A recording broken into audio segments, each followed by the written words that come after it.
Fino a 25.000 euro, erogato senza richiesta di garanzie reali ed estendibile a 35.000. È il progetto di Microced della società con sede a Marostica presentato al Parco Scientifico Vega, che aiuterà centinaia di nuove microimprese a nascere in Veneto e in tutto il nord-est. Il nostro compito sarà quello di valutare in prima battuta tutti questi progetti, ad oggi ne sono arrivati già oltre 200, e far capire a questi aspiranti microimprenditori come una buona idea può diventare un progetto imprenditoriale. Non c'è un limite d'età, l'importante è che si tratti di imprese in fase di start-up, quindi o idee che devono tradursi in impresa, oppure imprese che non abbiano più di 5 anni di vita.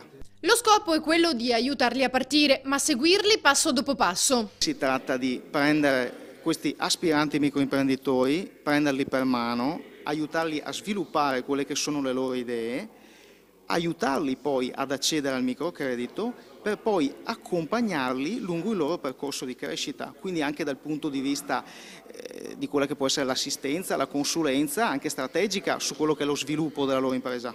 Microced è partner di MEC, il primo istituto di microcredito ad essere stato riconosciuto dalla Banca d'Italia, e supportata da SEFEA, la Società Europea di Finanza Etica e Alternativa. La MEC, nei limiti dell'articolo 111 del testo unico bancario, finanzia imprese che operano secondo principi di responsabilità sociale, ambientale e culturale, e lo fa cercando la maggiore prossimità possibile con i beneficiari. Per questa ragione su ogni territorio sceglie degli alleati. Qui in Veneto abbiamo scelto SEFEA e Microced.